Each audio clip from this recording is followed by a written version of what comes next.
Hey guys, it's me, Tara Palmeri, your feared and fearless political reporter, out with another episode with a very special guest, Mark Cuban.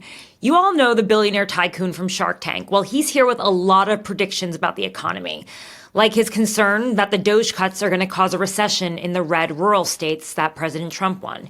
He also suggests that Elon Musk might actually want this recession to happen. We talk about which party he would join if he were to run for president, what he thinks about the state of the Democratic Party and how they can find their way out of the minority. And then he turns the questions on me as I navigate finding health insurance as a new small business owner. Take a listen to our conversation. It's a fun one. Mark, thanks so much for coming on the show. Perfect timing, because you just set the world on fire this morning with your blue sky warning. Oh, I did? Yeah, I think you did a little bit.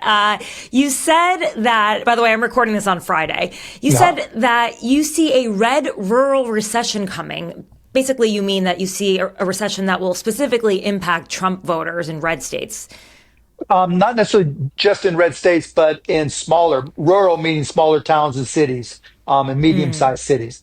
And the reason for that is that federal office buildings, federal employees play an outside role in the economies of small towns. You know, there are social security offices everywhere. If you close them, even if they're only a 1 or 2 person office, you're going to impact that 15,000 person town, or that 2,500 person town. If you're in rural Alabama and they have a USDA office and employees there, I forget the name of the group that deal with, soil analysis and provide that information to farmers, you're going to hurt them. If Medicaid doesn't pass through the way states expect them to, then smaller states are going to be impacted more dramatically. And so it's not that they're focused on Republicans, obviously, but it's just that when you pull federal aid from a small town, it just has a far more dramatic impact than if you pulled it from Dallas, Texas, Washington, D.C., or, pick a town, Miami, Florida. So this is kind of like more of a Main Street crisis is what you're saying. Yeah, sure. Yeah. Okay. I've privately heard, Senate Republicans on the Hill say they're concerned about the down market effects of DOGE and the cuts to the economy. But have you looked at any statistics or research that led you to this conclusion? Yeah, I mean, I saw something that said 9% of employees in Oklahoma City work for the federal government or work for somebody who does work for the federal government. And that doesn't even include contractors. So if you're a IT contractor that works for the federal government in the government building in Oklahoma City, that doesn't even include you. And so, or there's, Oklahoma City University or Oklahoma State or OU, the funding that they get, if that gets cut for whatever reason, it may be doing research into cows, agricultural research, right, whatever it may be. If that gets cut, that has a lot of downstream impact. But let's take a step back.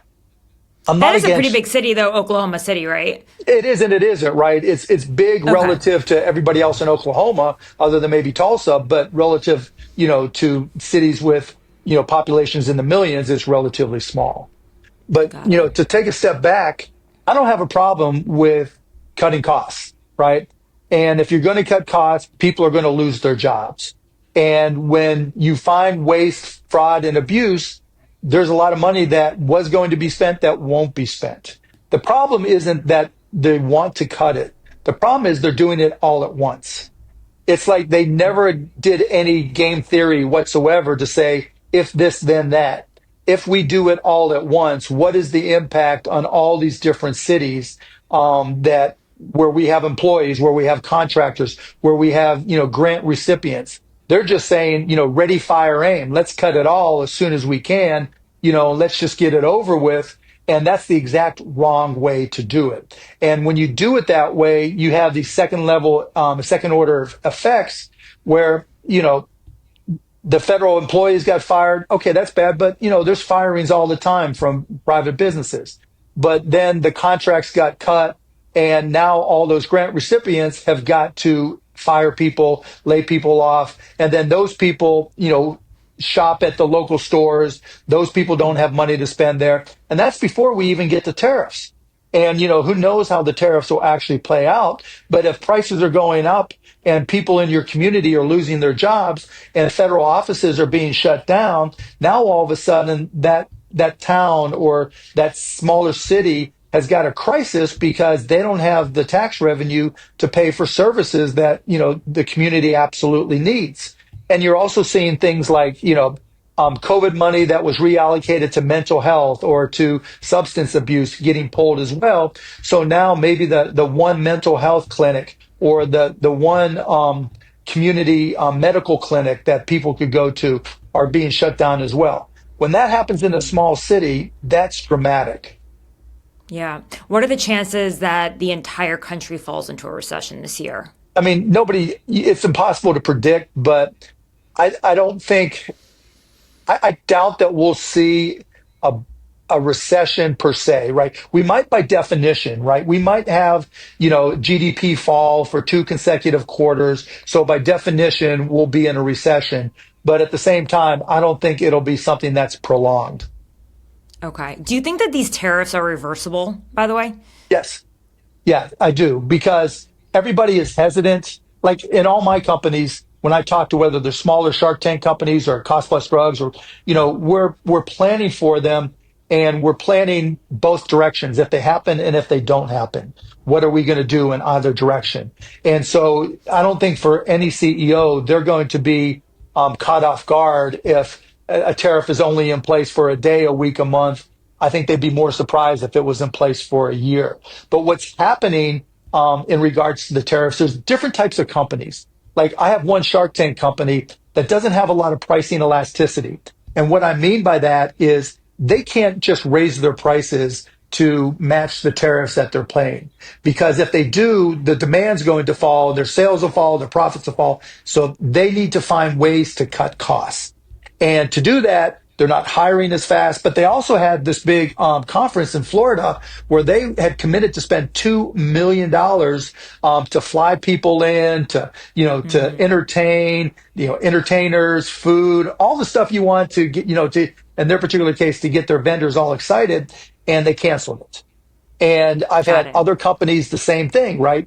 We have to cancel because we don't know if we can pass through whatever those tariffs may be. So you're being cheap, and then the down effects are a community in Florida loses, $2 million big vending plus. up $2 million exactly. Okay. Do you think stuff, right? that? Yeah. So basically, what you're saying, do you think that these tariffs will impact everyone from top down? Not everyone. So okay. So again, there's different types of tariffs that have different types of impact. If they're strategic. So if China is subsidizing their steel industry and we put tariffs on, and that allows more manufacturing of steel here and it's strategic, that can be a positive. Even though the price might be a little bit more, the amount of, people hired, and, it's not a dramatic negative impact because strategic tariffs really work. If it's an across the board tariff, if he says, you know what, because you bought this stuff from Venezuela on a Tuesday, without wearing your brown shirt, we're going to put an extra 25% tariff on this other industry for everything bought and sold from China because China dealt with Venezuela, right? Just something that is an across-the-board tariff. That's bad, particularly if it's China, because we buy so much stuff from China. Like, who knows what the actual percentage, but it wouldn't shock me if 60% of Christmas presents originate in China.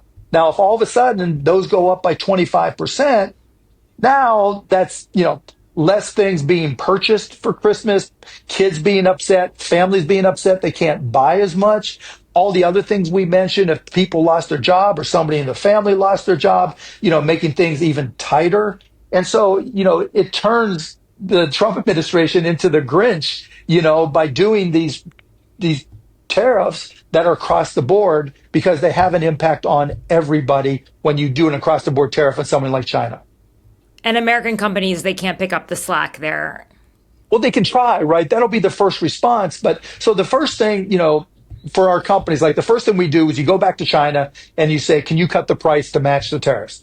And maybe some of them say yes, but most of them say no because they've already anticipated it. And then they say, well, we have this other factory in Vietnam or in Mexico or wherever that we built, and there's not as not as big a tariff there. Can we do business with you over there?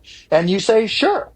Or if the tariff hasn't been put in place yet, they'll say, why don't we sell you a whole bunch right now in anticipation? And if the tariff doesn't happen, then you'll have it in inventory, even though it takes up a bunch of cash. So you have to go through all these potential scenarios to try to figure out what's best for your business. But more often than not, you're going to have to pass them through. And where you can't pass them through, that company itself is going to eat it. Have the DOGE cuts impacted your pharmaceutical business? Not yet. I mean, part of that is we really don't know if there's actual DOGE cuts, right, other than the firings.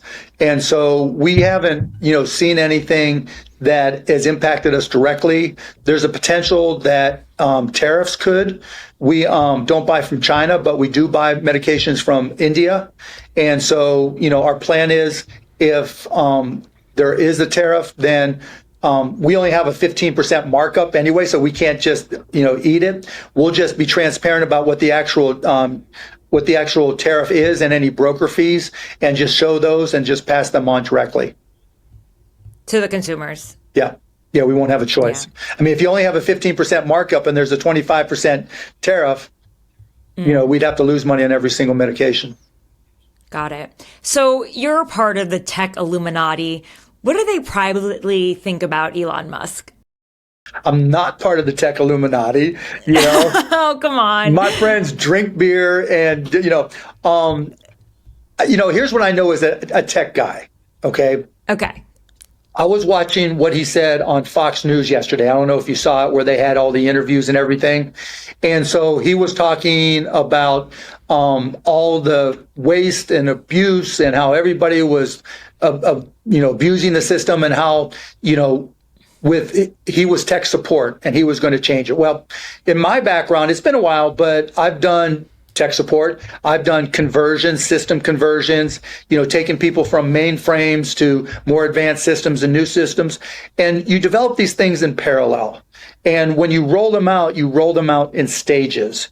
And so when you have something like a situation where he said 40% of the calls that are coming in to change bank accounts for Social Security are fraud, you don't just throw out the baby with the bathwater so that the other 60%, whatever percentage of those don't know how to use the internet or don't have access to a Social Security office because they closed it. You don't just, make it more difficult for them.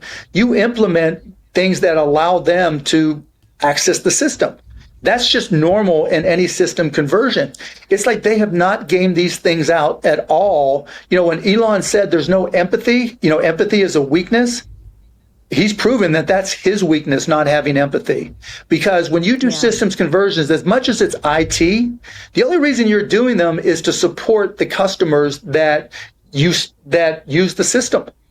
And if there are 100 million people, what did he say the number was of people who were over 150 years old that were on Social Security? But the Social Security Administrator has debunked a lot of these facts. Well, the point is, when you have a database that's that big and you have government that can't really just take the system down, you create all these workarounds. And what he's doing is making these workarounds sound like, he found this amazing thing that's creating waste and fraud when he hasn't. What he hasn't done is show us a new system that works.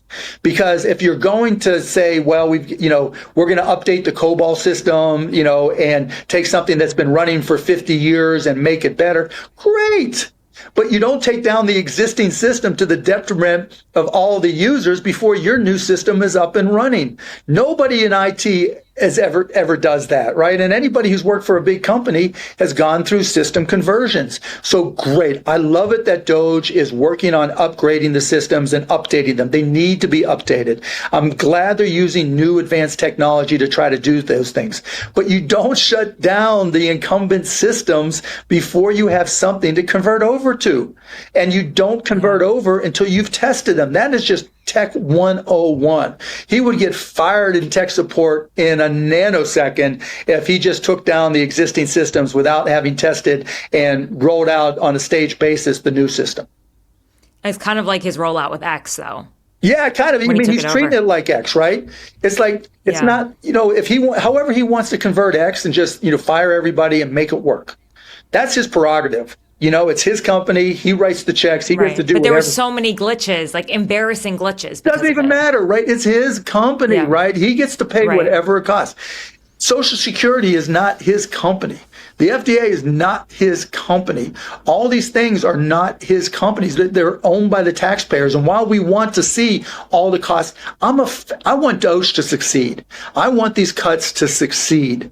But what I'm seeing, is that he's approaching it the exact wrong way. He's working from save money first, and who cares about the users of the system, instead of let's make it best for the users of the system in a way that saves us money. That's the big difference. Okay, so as long as he's doing this DOGE work, do you think he should put his holdings for Tesla and SpaceX in a blind trust? Yeah, of course. Here's the irony of the whole thing. He's saying I'm cutting, 40% of calls to Social Security to change bank accounts is fraud. And we're going to cut fraud. I'm going to cut $1 trillion, right? Within the next, by May. I think that's what Trump said, $1 trillion by May. You know what he hasn't cut? If he truly cared about the American taxpayer, the first thing he would say is, you know what? I'm the richest guy on the planet. I don't need all the subsidies from the federal government for Tesla's buyers. Don't need it. You know what? I think Starlink is really better for taxpayers and everything we're doing in government. I'm going to sell it for cost. You know what? All these SpaceX things that I'm doing, and I'm proud of the fact that we rescued the people from the Space Lab and all that kind of stuff. I'm doing it at cost. I'm going to be so transparent. You're going to realize I'm not making a penny. He's not said any of those words. Not a single phrase. He rents space from NASA for $1 a year. Yeah, like a lounge pad. Yeah, I mean, you know what? More power to him, but give back all that margin that you're taking. You're like, that's a good deal. Yeah, it's a good deal. You negotiated, more power to you. But give back all this margin. You can't say, I want what's best for taxpayers. DOGE is going to cut $1 trillion, but it's not going to be $1 trillion. Maybe if he cut back all the money he was making from the government, instead of it being $1 trillion, it would be 1.1 trillion, It just, oh gosh, yeah, you're probably right. Yeah, the irony of it all, that he wants those contracts to those universities. He wants those contracts through the FDA. He wants those contracts through the NIH. He's okay that those get cut, but you take a nickel from him, no chance. That's just hypocrisy. Right. So we've been connected through mutual contacts on both sides of the aisle. The first time was through actually longtime advisor of Trump, no longer advises him. Another is through a Democrat. I know that neither of them are advising you, but you do have political advisors. No, why do you have them right now? I don't. I do not. Really? Okay. No. Okay. I heard that you had political advisors, or you've had them in the past at least. No, I have somebody who worked for me, that works for me now, that used to work for Obama, but that's as close as it comes. Yeah, okay. I don't I do my own thing. I get into it the way I get into it, and I try to learn what I can learn. But yeah, I don't have any political advisors. And you haven't had them in the past? Never. But what party do you affiliate with now? None. I've always been an independent. Mm-hmm. Would you run as a Democrat right now? I wouldn't run at all. But it would really? If I did, it'd be a whole lot more fun to run as a Republican. Really? Why is that? Just because, you talk about disruption. If I can make it through, because in 4 years, it'll be a different world. And who knows where people's allegiances lie. The Republican Party of 10 years ago is nothing like the Republican Party of today. And what they stand for, what any party stands for. I'm not a fan of either party, right? It's just what would be the path of least resistance if I did run, which I won't. And I've said that before, that I'd probably run as Republican if I ran, but I won't. Got it. Who knows, though? You have a few years to make up your mind. I know. But you agree that running as an independent would be a waste of money and time, right? Not necessarily. What does a party... You might tank the Democrats if you did that. Not necessarily, right? It's just, what does a party actually do? they help fundraise, they help create a ground game, but all those they get you on ballots, and they get you on ballots. Crucially, but I actually that's very important and very hard to do. It is, but I actually support an organization called the Center for Competitive Democracy, and all they do is get candidates on ballots. That's all they do. And so we've, for better or worse, we helped Robert Kennedy get on a ballot. We helped Cornel West get on a ballot, and plus there's a Green Party, there's all these other parties that are available. So, I get your point that it's harder and that it takes a lot of work in terms of signatures. But if I gave myself enough time, there's a path there. Did RFK even get on enough? He didn't get on enough states ballots to. I don't know if he got on all of them, but he got on a couple of them. And I think we helped him and Cornel West in North Carolina, I believe it was. Okay. And I say we, it's actually Oliver who runs the organization. To me, it's just wrong that independent candidates in small to medium-sized towns and states can't get on ballots. And so that's why I support them. Okay. What do you think the Democratic Party has to run on to win?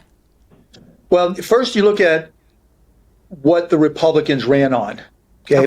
And what worked for them. They ran on DEI under, getting rid of DEI and wokeness under the auspice that if you're a white male, you may feel like you weren't getting the chances for promotion or you weren't getting jobs because of DEI. So that was one issue that they ran on. They ran on deportations and immigrations. And they played to the fact that if you are, a legal immigrant, there's people competing for your jobs and you're making less because of them. And they got votes there. Then they ran on, tariffs, but those two were then they Inflation. ran on just gonna say they ran on the economy, right? Yeah, they ran on the economy, and they were successful in all three actually. But they've done what they could already in DEI, so that's done, right? They've done what they could already in deportation and immigration, so that's done. So now the issue is the economy, and what else is there that people want to be supportive of. And to me, the Democrats need to focus on the economy, but more importantly, they need to go to the small towns that we talked about right off the bat. They need to talk to the people who have lost their jobs in those small towns where the economy there is turned upside down, because there will be a recession in those towns.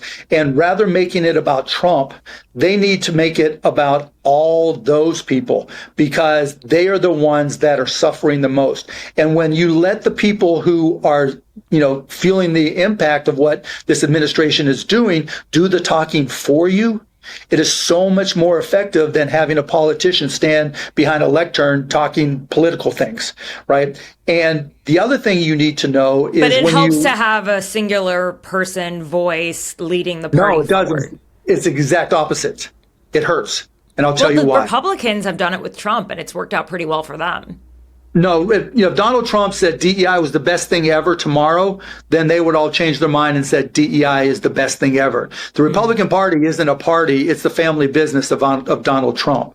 And the reason why I don't think having a singular voice is good is, to the Democrats, it looks like all of Republican media, all of right-wing media has it all figured out, and they all say the same thing, right? Like they all align in what they say. But the reality is, when all the Democrats align with the same story because they feel like that makes them sound stronger, it's like bowling pins being lined up and one ball can knock them all off, right? Because if everybody says the same thing, then all the right-wing media, podcasts and everything, they're going to say the same thing in response. This is dumb, whatever it is, right? And so when you have one aligned message, it's easier to dismiss for the Republicans and for Trump, because you just say it once and it applies to what Schumer said, what Bernie said, what everybody said. Yeah, the way it works, though, is they'll blow up what anything AOC says and says, that's the party, or you know what I mean, or anything. Yeah, of course. Because that's kryptonite. That's the difference between. Yeah, but the difference is the Republicans, the Democrats don't know how to flood the zone. If they're all saying, focusing on different things, whether it's an organized basis or not, and they're making it available in a way that's interesting, hopefully using the people this impacts the most, that becomes viral. That's where the local media picks up on it. Then the newspaper picks up on it. And then it gets onto TikTok. And then it gets onto Instagram. Then it gets onto Twitter. And then it gets onto Blue Sky. And all those algorithms amplify them. I mean, think about what happened right when Kamala Harris took over. The Brat Summer, right? The fuck the couch thing with right. J.D. Vance. They just blew up because they were able to leverage the algorithms.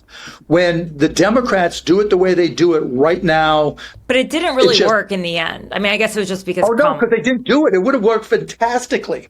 Like, I remember telling her team, I'm like, why don't you do an Instagram Live so that you can reach people directly? It's easy. You can just go talk to everybody at once. Same with the TikTok Live. They were too afraid of coming off. Yes, 100%, right? But you're making the point. You're exactly right.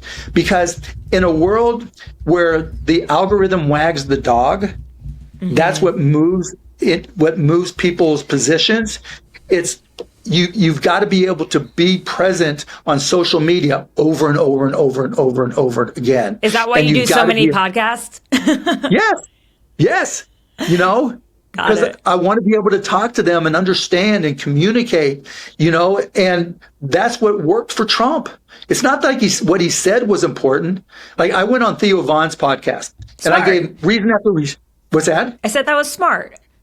Yeah. Oh, and he's a funny as hell guy, And so we had a great time. It was a broadcast, right? Doing the bro thing and all that. But I asked him. Thanks for coming on a lady cast. I appreciate that. Right. I like brains and informative questions, right? Insightful questions. So I went on there and I said, here's all the reasons why I don't like Donald Trump and why I like Kamala Harris. Why do you like Donald Trump? His answer, he's gangsta. He's gangster. He doesn't give a fuck what anybody thinks, what anybody says. What goes viral? All that stuff. I went on the Flagrant podcast, Andrew Schultz, same type of thing. When Trump went on there, he didn't directly answer a question, and I gave Andrew shit about that. But the questions he answered were about women, about drinking and his brother and what happened there. Culture, sports, right? What do guys like? Crypto. I think crypto cost Harris the election. Gary Gensler and Joe Biden, there were 42% of men of color under the age of 29 own crypto. Gary Gensler, working for the Biden administration, did everything he could to shit on the net worth of all of that. Can I ask a wonky question while we're on crypto? Sure. What do you think about Paul Atkins? I don't know him at all. I don't know anything about him other than he's supportive of crypto. But here's what I do know. I do know that under Gary Gensler, they did something called regulation through litigation. In other words, they would sue people and then try to make laws out of the results of those lawsuits. Harris and I talked about it. She didn't like it. I would talk about that. Gary Gensler would not get away from it. And Paul Atkins has said he's not going to do that. And if he doesn't do that, not just for crypto, but for everything else, then the SEC will be better and financial markets will be safer. Because what he said so far is he wants to publish what they're going to do before they do it, so companies and traders and investors know what they can't do. So what Gary Gensler would do was sue first and then tell you why he sued you. Got it. So are you happy with the first few months of the Trump administration? No. I mean, I asked somebody today, I'm in a Signal group, right? Yeah. And there's like 3 of us who are independent or lean left, and 50 are big name Republican supporters. And I asked the question, are we better off today than we were 6 months ago? And on one hand, we are. If you're a Democrat, we are, because Donald Trump is just lining things up for you to win the midterms. But they seem so lost. They just seem so lost right now. Well, I mean, when you hire people who aren't the best people, right? When you hire people who have never done anything similar before, they're going to fuck up. Right. You know, and when they screw up, that is better for the Democrats, worse for the country. So on one hand, I hate it for the people who are getting fired. I hate it for the towns that are getting, stepped on. But he's setting the Democrats up to really come in and have a lot more power. So you're saying and when I talk to Republicans, they say the same thing. Yeah. So basically what you're saying is Democrats don't even really need a unifying message. They don't need a leader in the party. They just have to rely on Trump's team to fuck it all up. And then that's how they can really. There's truth there, right? Because who's the best at convincing people not to support Donald Trump any longer? Himself sometimes. Donald Trump. Yeah. Which brings me to Signalgate. Who do you blame? What would you have done? Oh, I mean, you gotta have you used Signal? Of course. I talked to Trump administration officials through Signal. So when someone's added, you see it. What I want to know is who's the administrator for that group? It was Mike Waltz. He created it. He was the only one, or were they all administrators? Oh, I don't know, but I think he was the one who created it to begin with. Right. So, because you can be in groups where everybody's an administrator, can bring people, can, cut people, however you want to do it. So that's what I'm most curious about because, yes, it's crazy, but it's just one more brick in the wall. I just think that, I just think that Pete Hegseth was flexing and that he's I used to be an infantry guy and now I can choose military targets and just boom, boom, boom. Yes. It's like a war game to him. And he just was he's showing he doesn't understand the job, right? He's showing he doesn't understand the job. They didn't need to know that info. That's not their, even the vice president doesn't need to know that in advance.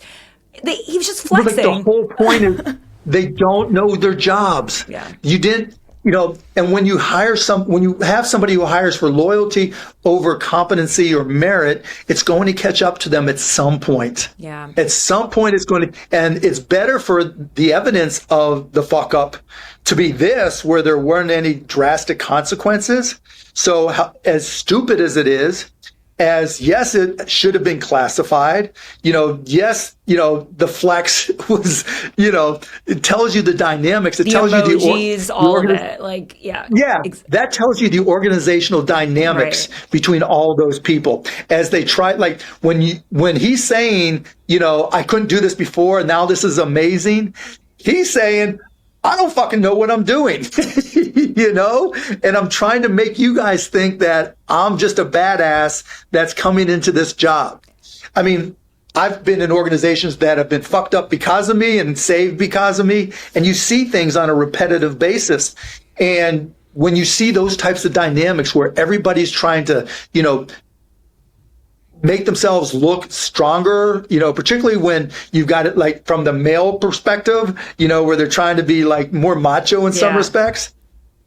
It's really, really informative. Yeah, it is definitely a lot of testosterone. But yes. I do think, though, it's interesting. I do think your point is interesting about allowing the Trump administration to reelect Democrats for them, because during COVID, a big part of the reason why Joe Biden won, there was no base support. Nobody really wanted Joe Biden to be president. They were just over the chaos of COVID, and that really helped. But then they were over the chaos of Joe Biden. So there you go. I wanted to ask you, though, about Ezra Klein and Derek Thompson. They had this new book out about abundance and how that should be the messaging for Democrats. Yeah. They say Democrats are too focused on process and regulation, and it's at the expense of actual results. And that's why they seem to struggle with leading, say, cities. What do you think about that? Yeah, I think they're right. When I listened to it, I read part of it, then I had a long flight, so I listened to the whole thing. And it's innovative. The Innovator's Dilemma for Government. Have you ever seen the book Innovator's Dilemma or heard of it?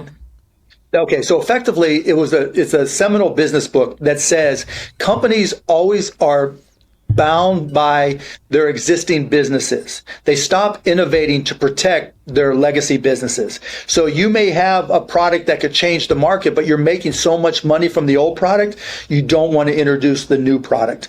And abundance is kind of the same thing, right? These laws are holding them back. And I think I heard Derek Thompson saying, he was right on. It was in the 50s, you could pass a law and it would be worthwhile and the right thing for 25 years. But in this generation, the laws that have been passed passed, and even the laws that we're passing now become outdated in minutes. Literally with AI coming through and all these changes that are happening. And so a law that seems smart to protect the environment and this and that, in the 60s, that's now holding back the rail in California, or holding back building, homes for people who need them in any number of towns. That's the innovators or the legislators' dilemma, call it that, right? Where you've got to recognize that technology is changing everything. We are going through the greatest technological revolution in history right now with artificial intelligence. It's not, and I've been through a lot of them, it's not even close. And the challenge of AI is it's almost impossible to predict exactly how it's going to play out. And so when we have these laws that hold us back, it's really a problem. And so if the Democrats, like Kamala Harris, gave a speech in Pittsburgh that I was at, where she talked about how long it took to build the Empire State Building. It was only like a year to build the entire Empire State Building. And she talked about reducing the friction in building for commercial building and for homes. That's where the Democrats need to focus, not in passing new laws, but in redoing existing laws within the technological framework. Because even when it comes to NEPA permitting and all that stuff that adds friction, finding ways to introduce AI to do it best. And look, there's a lot of liberals, when I talk AI on Blue Sky, they just shit on me left and right like I am the Antichrist. They just don't want to admit that it's here. Yeah. But the reality is you can start introducing technology, in particular AI, in a way that speeds up the NEPA process so that all the data collection is done by the technology, but the final decision is made by the same type of committee in weeks, as opposed to decades or years. And so if the Democrats do that, it's the antithesis of how they've done things traditionally, right? More government, to your point, more government, but it's a unique opportunity because Trump, I said this to somebody in this Signal group I'm in with all the Republicans. You can add me, by the way. It's cool. I'll ask him. I'd love to have you on. If DOGE goes too far and there's a recession, and I have every reason to believe that Elon wants a recession because he said it's going to be 2 dark years, and I think he wants to see everything cut to the bone. Well, when you cut too much, there's money to spend and an opportunity for change for the Democrats. And if they come back in and say, we're just going to reinstitute all these programs that were cut, they're going to lose in 2028. Because anybody with half a brain is going to say, no, we had an opportunity to do it the right way and to leverage all these new things, and you're just too old and you don't understand what's happening in this world.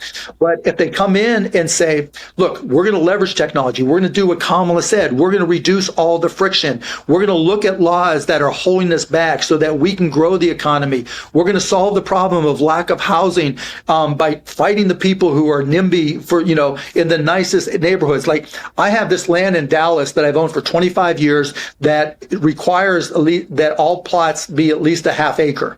I wanted to put, regular housing so that I could put apartments, affordable, and they won't let me do it, right? And I fought. This is why people hate government and are okay with cutting it while at the same time losing jobs. It's a very weird thing. Because most people don't have a good interaction with government in their lives.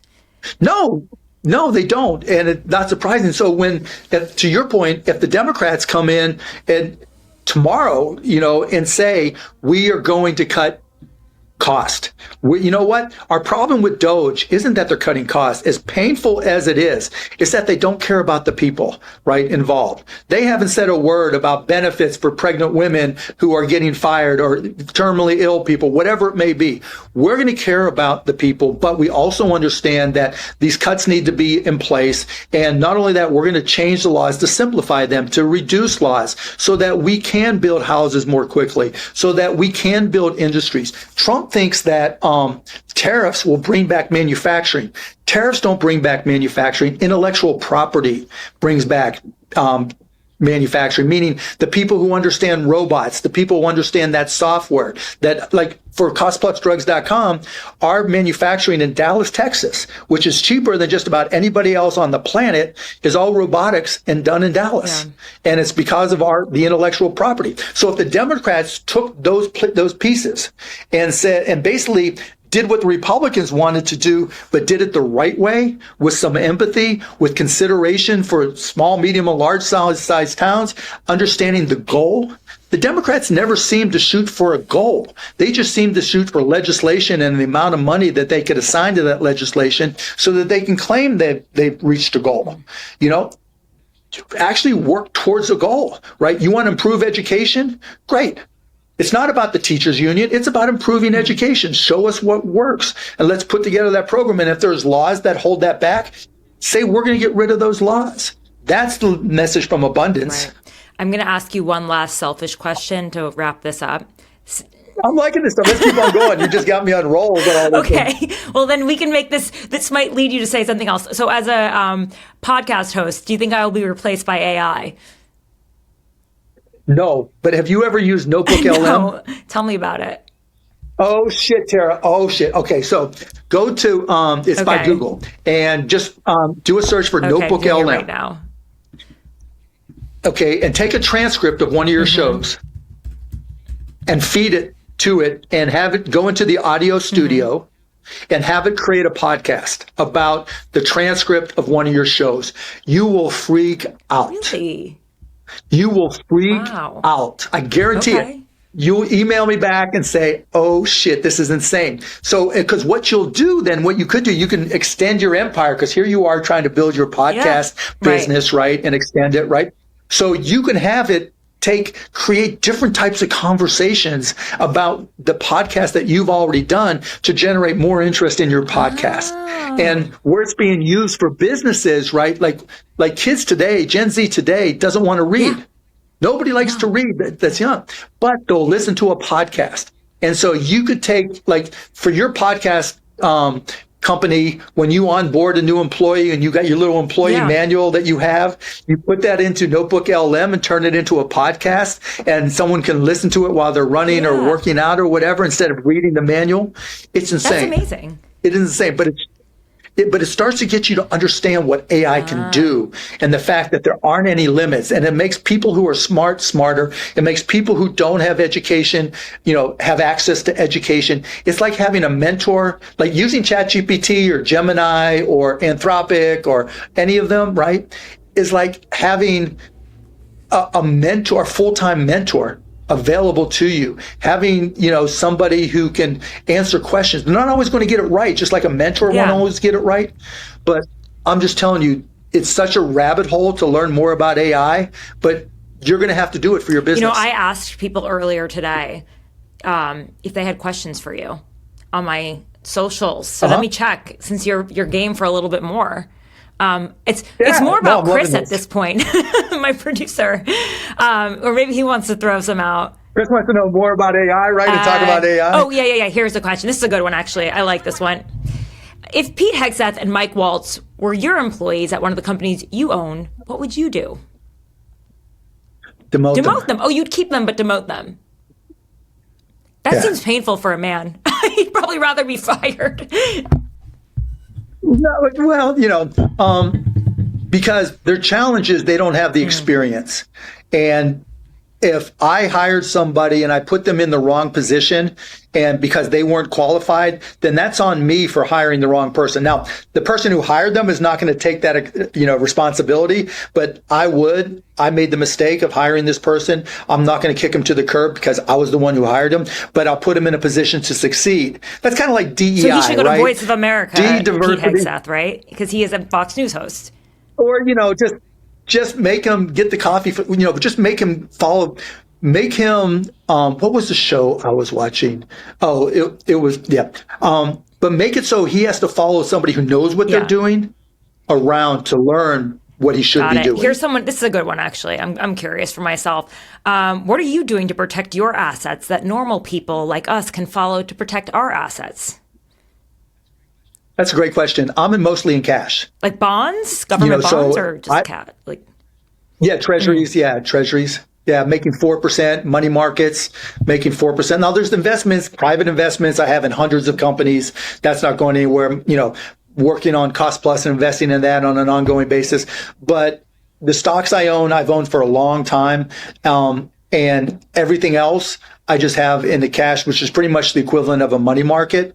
And so I wouldn't tell you to sell everything right now. Like if you have stocks and it's going down, have a long-term horizon. So, it might take 5 years, it might take 6 years, 7 years, but they'll come back at some point. But if you have cash available, I would just put it in the money market. Yeah, I was doing that for sure. But with my retirement funds, which I don't plan to access for a while, I was thinking I could be more aggressive with that. Does that make sense? Yeah, and you can be aggressive. Yeah, so if you want to be aggressive and you're young, then I would put 5 to 10% in Bitcoin. Oh, I don't own Bitcoin. I would put, you think I should own it? Somebody offered me a Bitcoin I guess when it started like 10, 15 years ago, and I didn't take it because I was working on a story and I was like, I can't take your Bitcoin because it was a weird thing where this country used Bitcoin as their currency, like a libertarian world. I know, it was very bizarre. But it would have been worth so much. But you could do you use a stockbroker? Do you use Robinhood or Coinbase or one of those? A personal wealth manager, just I have a human. Okay. Because when you got so much money, you need that help. Okay, I get it. But I know a few friends that are who were who said, you know what? So you go to that person, and there are funds that invest in Bitcoin. So do it that way rather than just buying a Bitcoin. And then I would split it up. Like if there's a company you really, really love, you can put 10% into that. But other than that, I would put, the balance half into NASDAQ and half into SPX. Yeah, I think as a journalist, it's a little iffy, right? Like you don't want to invest in one company too much or Bitcoin or this or that because... Well, especially as a journalist, because things are changing so rapidly. I mean, here you on your podcast, right, instead of traditional journalism. Well, I do write a newsletter, the Red Letter, which you can sign up for. I'm fully diversified. But yeah, okay. Let me see what else people are asking. Unless you're out of time, but let me see. No, I'm fine. Somebody said, please ask Mark to run in 28. Not going to happen. Okay. Let me see. What's another one? Okay, I said to my Red Letter crew, 42 replies. Does Kevin O'Leary actually have offensive BO? Wait, what? Offensive BO? No. He doesn't smell it. His physicians might, but he doesn't know. He's actually a nice guy. Besides the centrist group that you talked about, or the group that gets independents on on the ballot, are you donating to any campaigns or issues right now? No, I don't. No, never. I donated to a campaign in 2001, and I haven't since. I don't donate either. I don't even vote when I cover elections. Thoughts on Trump? You don't vote when you cover elections? I don't think so. I don't think you should put your finger on the scale, truly. Wow. Okay, thoughts that's interesting. On Trump coin and any legal repercussions of that? Oh my God, that is the worst of the worst. That tells you who he is. Look, in terms of wealth, the only reason you sell a meme coin and fragrances and watches and shoes is because you have to, because you need the money. So that's one element. But the meme coin, you can't make it illegal, but it says a lot about the person who issues a meme coin, because you're going to have, particularly from his position, you're going to have tens of thousands of people lose money. Got it. Okay, interesting. I'm still looking for something that's not about sports. A lot of people are asking me about the map. They were about your trades and the Mavs and that. I'm not really a sports girl. I don't know if you want to make a comment, this is the Bill Simmons network after all. No, that's a positive right now. I'm sure. I don't know if you have any beef with him. You can. Bill Simmons, this is his network, the Spotify. It's his network? No. Oh, he gave me some shit. I don't care. I like Bill. No, okay. I'm fine with it. What he would like, some people would like to hear more about your ideas on providing affordable and quality healthcare. Yeah. So to put my own little plug in, I've got a company called costplusdrugs.com. And so when you go to costplusdrugs.com, you put in the name of the medication, and we carry about 2,500 SKUs. And if it's one of the ones we carry, it comes up, but the first thing you see is our actual cost. And then you see that we only mark it up 15%. And then because we're primarily mail order, it's $5 for shipping and $5 for a pharmacist to review it all. And by doing that and being completely transparent, we've cut the costs, and really had an impact on millions of people. And, we just had a drug today that if you look at my Blue Sky, where we cut the price 90% from, thousands and thousands of dollars to $365, which is still expensive, but it's a whole lot lower. We have other drugs that we've cut from $2,000 plus to $21 and $13 and from $10,000 a month to $73. And so we've been able to really help a lot of people. And what really has made us different is just, two pieces. One, we're transparent. We're the only company that publishes our price list of medication prices. And we only have a 15% markup. And so unlike everybody else in the industry, we don't price it to however much we can get. We price it because we want people to trust us. But in terms of the bigger pharmacy market and the bigger healthcare industry, my push is to promote transparency, because there's a lot of people I could talk for hours about how people are getting ripped off in healthcare. How do you get your healthcare? Well, I'm about to actually go on Obamacare soon.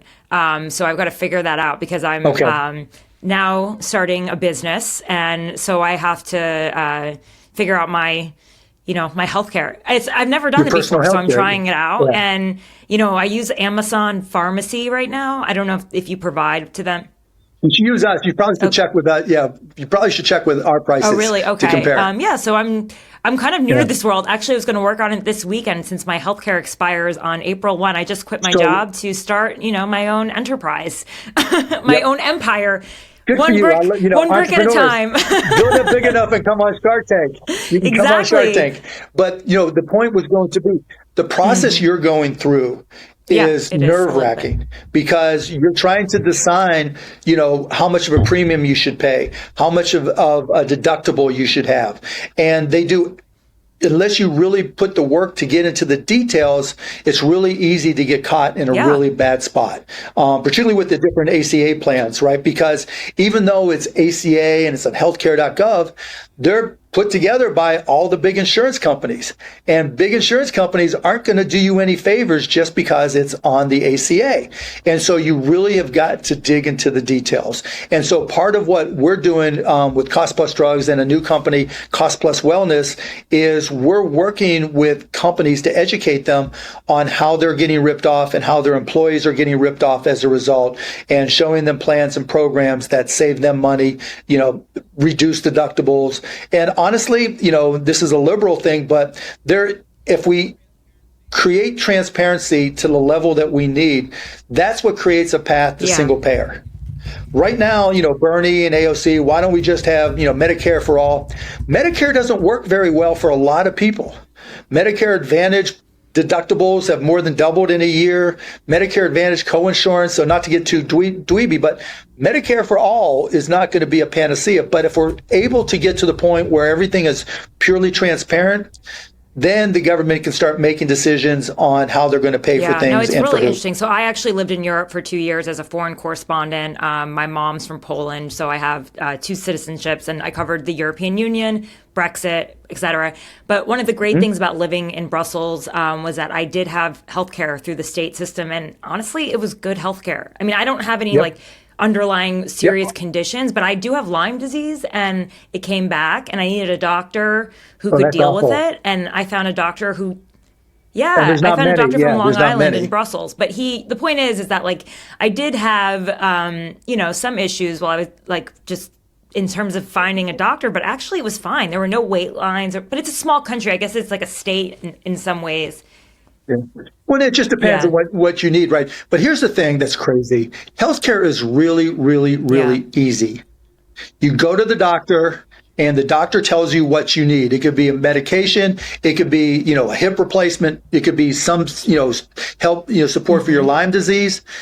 It's really simple. You just listen to your doctor, and there's only 2 questions. What are they going to charge you, and how are you going to pay for it? But the doctors can't even say, and they're switching it up as well. I asked one of my doctors, what do you want to take, Cigna, Aetna? And she's like, well, I'm taking Cigna now, but I might not want to take it in a year from now. So it's well, should I get Cigna or not? And see, that's the whole point, right? Because it's really simple, and it's become a $5 trillion industry because all these big insurance companies and the PBMs they own just complicate it to no end. The more complicated it is, the more they can extract revenue from people, the more administrative costs that are involved. And so with transparency, that's how you reduce the complications. Listen, I'm all for it. I think we should have. Well, it doesn't matter what I think. Well, that's one of the reasons I'm not running, right? Because, when it's all said and done, if I can fuck up healthcare as opposed to fucking up the country, that's my goal, really to fix this. And I think when is your drug company going to make a cheap Ozempic? We can, we're not allowed to. And we're actually looking at being able to do it in Canada at some point next year when it becomes generic, but we can't do it here. Somebody also asked, what industry do you think will be disrupted soon, but hasn't yet? Oh, that's a great question. Media has already been disrupted. I think education. I really, really do think and put aside DOGE, right? The reason I say this is, my kids are 15, 18, and 21, and they've used tutors various times. And I'm trying to show them, let's use ChatGPT as a tutor. When you have questions about all these different topics, ChatGPT is better than your tutor, and schools have to figure out how to integrate AI so that it's a positive rather than just a shortcut, because you can use it to open up your mind to a lot of different things. Calculator. And just it's be what able the calculator to, was back in the day. And then only it answers anything. Calculators, if you knew how to use it, right? If the really complicated Texas Instrument calculators, and if you were one of the people that knew how to use all the functions, then you really got a lot out of it. And AI is the same way. If something hurts, if I go work out and something hurts, I'm going to AI first. If I have a question about a company, I'm going to AI first. And so I think education will be disrupted dramatically, and hopefully teachers will see it as a tool that allows them to be better educators as opposed to a threat. Mark, this was fascinating. I could keep talking to you all night, but we've got a team here that needs to get on this podcast. Thanks so much for your time. I hope you'll come back in whatever form it is. For sure. Anytime. And this was really great. Of course. I appreciate you having me on, Tara. Thanks so much. If you like this show, please smash that subscribe button and share this with your friends. I'll be back again on Tuesday.